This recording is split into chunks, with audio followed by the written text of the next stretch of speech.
operations, to their consternation. The incident was reported worldwide.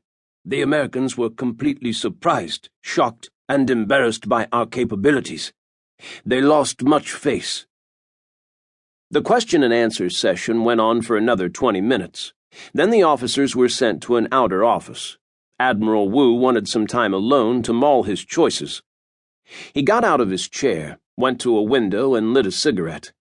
That Su'a had mentioned the Americans losing face was interesting. Su'a couldn't prove a negative, of course, but the fact that the Americans were grossly embarrassed had impressed him, convinced him that what he wanted to believe was indeed true.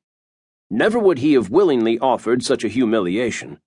So he offered it as proof, which of course it was not.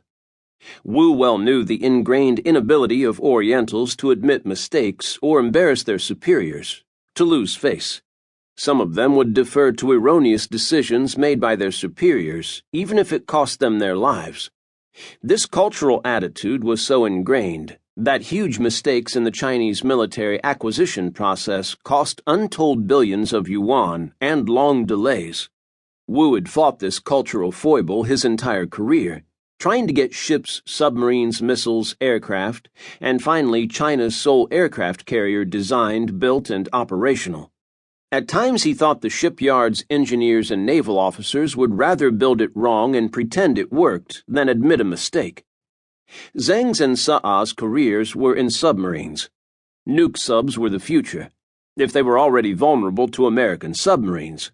Well, in a shooting war they wouldn't last long. Zhang. He had been entrusted with a great mission.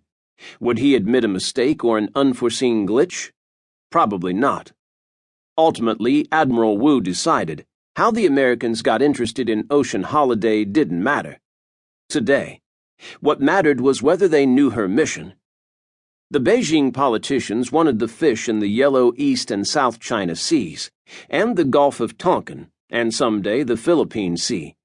The latest survey suggested that huge oil and natural gas deposits could be there. Using stolen American technology, the locked-up petroleum could perhaps be captured in huge economical quantities. In the years ahead, an assured source of petroleum at a reasonable cost would be vital to fuel China's growing industries. Imports cost great wads of foreign currency, and were subject to the vagaries of Middle Eastern politics, which in turn were driven by religious feuds and racial dreams. China's politicians also wanted to take over Taiwan, a goal that was popular with the Chinese masses. The politicians used the media to stoke the fire, to feed Chinese nationalism and to justify military expenditures, and indeed they would get Taiwan sooner or later. But first, the Yellow and China Seas. To intimidate the other nations around this basin, Korea, Japan, the Philippines, and Vietnam, China needed a navy that looked impressive.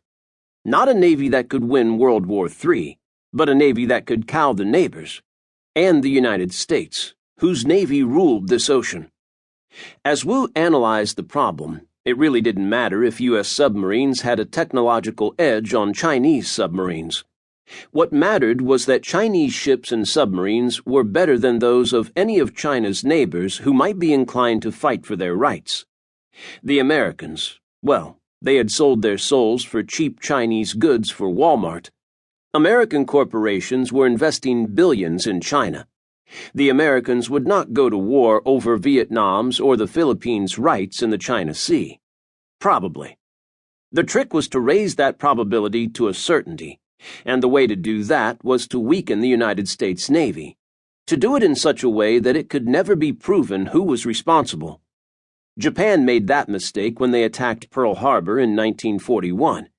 The Americans knew precisely who was responsible and vowed revenge, which they took in full measure. The Admiral finished his cigarette and lit another. He stood at the window with unseeing eyes, thinking back. "You have the floor, Admiral," the paramount leader had said. The Central Military Commission met behind locked doors in an underground conference room deep inside the August 1st building in Beijing.